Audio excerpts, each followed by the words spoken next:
That's not us. I want to begin by thanking everybody for letting me be here today.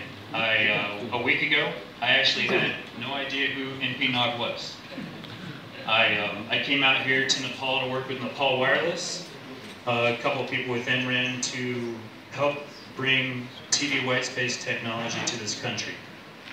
Working with Molly Poon and Nepal Wireless here for most of 2017, we've been able to slowly make progress. Thank you. In getting this new technology in the hands of individuals so that we can start to bring awareness to hopefully providers and technicians and innovators in the country who are working hard to bring internet communications to people in rural areas and in other areas, even in the city, that are unserved. So who are we? Carlson Wireless has been operating in Northern California in the US since 2000. And we haven't been a TV whitespace company for the entire time. We are an innovator. We are developers of wireless gear that's used specifically on the ground floor for rural communications, for underserved communities in areas where wireless technology didn't exist, or wireless technology was not affordable. We have, in the 17 years that we've been in business, focusing solely on providing service to people to help bridge the digital divide.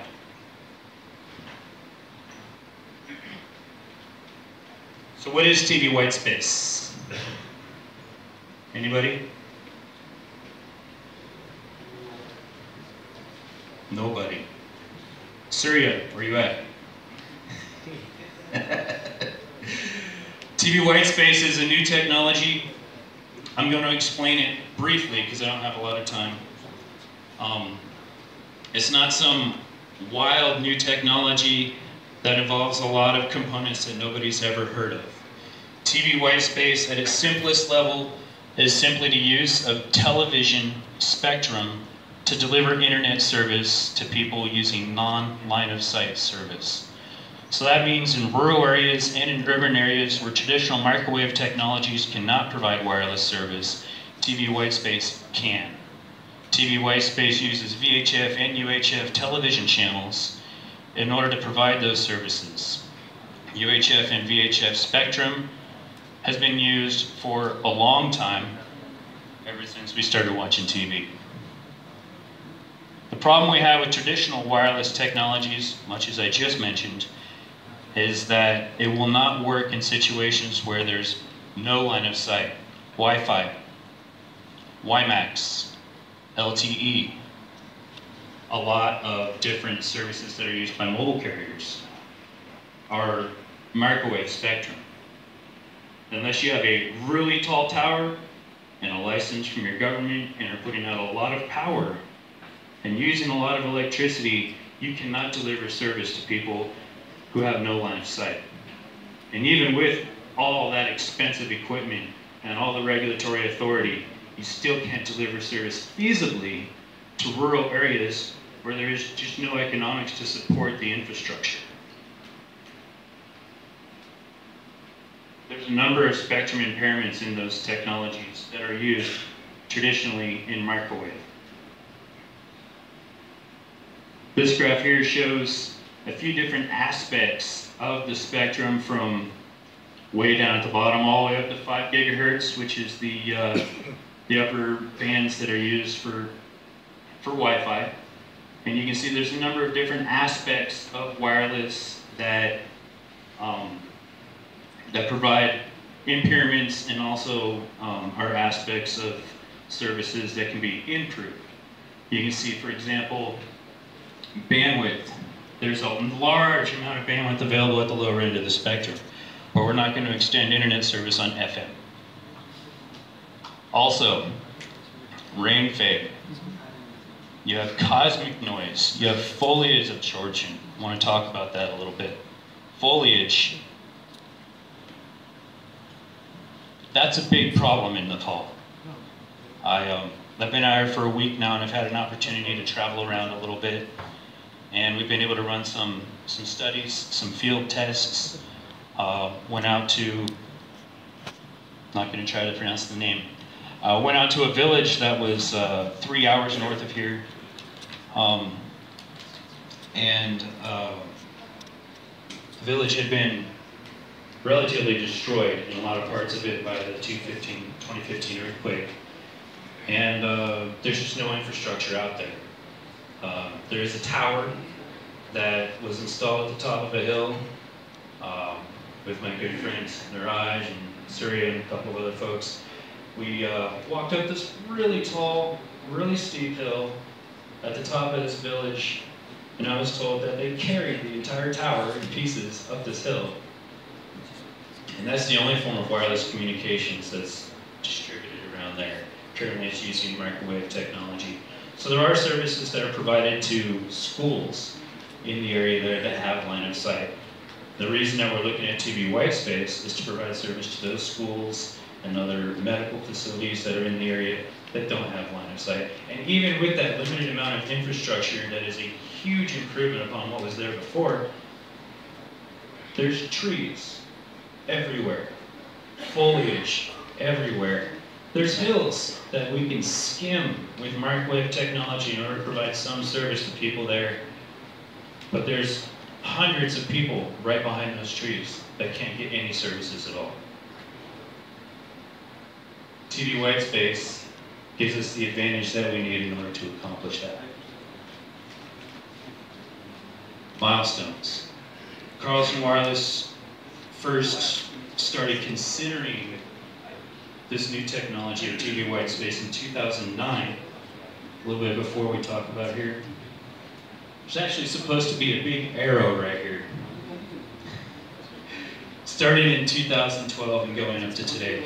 In 2009, we started looking at TV Whitespace, and the reason why is because the FCC created a new rule, some rules. They said, now that TV is moving from analog to digital, there's some channels that are available in the TV bands, the VHF and UHF TV bands. We need more spectrum, we need more internet service.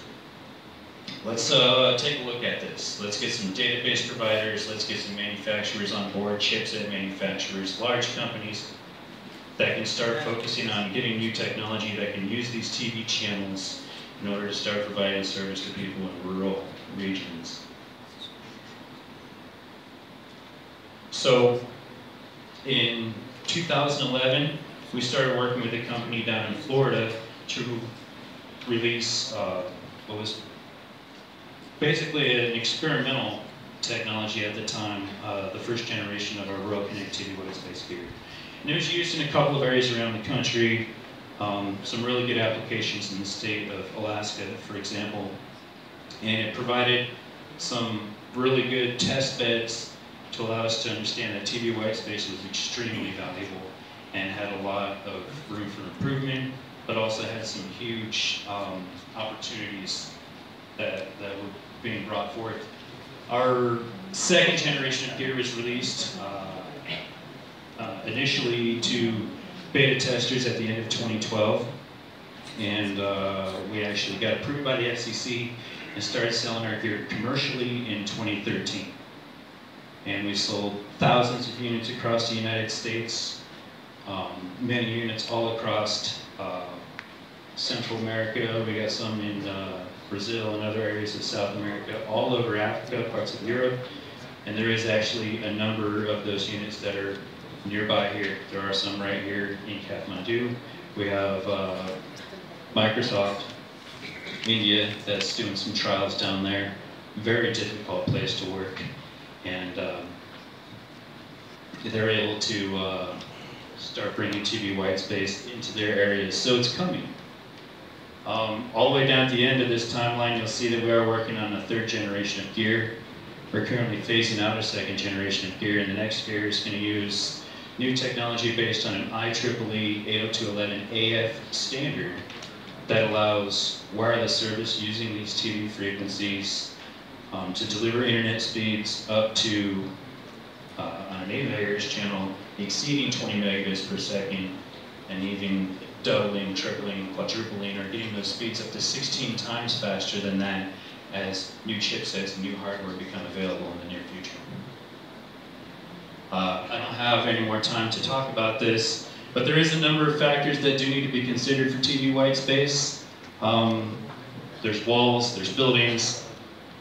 TV white space is not perfect. It's not a solution for everything. It's not going to make non-line of sight communication possible in every respect. You still have to consider traditional wireless concerns. It improves on the performance versus microwave, but it still doesn't eliminate all those problems. There are some keys to success. Very simple points here. The spectrum does need to be managed, and that requires us to work with our spectrum authority.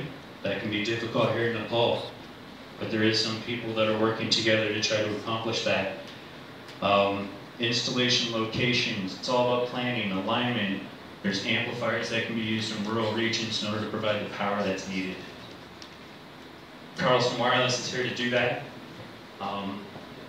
Thank you to the folks with Nepal Wireless who've been able to drive me around the hills a little bit and show me around town and see how that technology can be used right here in Nepal. Thank you.